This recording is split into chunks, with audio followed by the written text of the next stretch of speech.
અમરેલીમાં દરિયાઈ વિસ્તારોના વિકાસ માટે આજે એક મહત્વપૂર્ણ પગલું ભરાયું છે। અમરેલીના રાજુલા વિસ્તારમાં ચાંચ બંદર, ખેડા અને પટવા જેવા દરિયાકાંઠાના ગામોને રાજુલા સાથે સીધા જોડવા માટે ચાંચ બંદર ખાડી પર નવા દરિયાઈ બ્રિજનું ખાતમુહૂર્ત કરવામાં આવ્યું। આ કાર્યક્રમ કેબિનેટ મંત્રી કુંવરજી બાવળિયાના અધ્યક્ષસ્થાને યોજાયો હતો।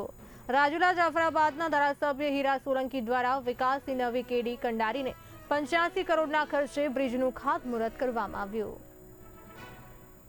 લાગે છે કે હવે આપણા બાળકોનું ભવિષ્ય નહીં બગડે। સવારના અહીંથી કદાચ ડુંગર જવું હોય, સવારના અહીંથી કદાચ વડલી જવું હોય, સવારે અહીંથી રિક્ષા કરીને જાય, ટેમ્પો કરીને જાય, ડાળી કરીને પાછા રોટલો ખાવા ઘર પરત ફરી આવે ને, એવું કામ નિર્માણ થઈ રહ્યું છે મિત્રો।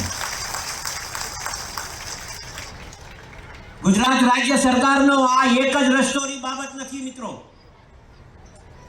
હું આપને ધ્યાન ઉપર મૂકવા માંગુ છું કે જે મંજૂર થયેલા રસ્તાઓ છે, તમારે બાઢડા, રાજુલા બાઢડા રસ્તો મિત્રો વિચાર તો કરો, 225 કરોડ રૂપિયાનો રસ્તો એ મંજૂર થયો છે। 225 કરોડ।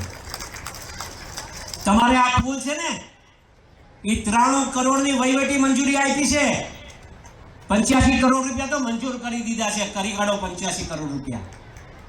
બોલવામાં બહુ સરળ લાગે હો, તમે આ આંકડાના પાછળ મીંડાઓ ગણો ને, આપણી પેઢીઓ વહી જાય તો 1000 રૂપિયા આપણે કરી નાખીએ।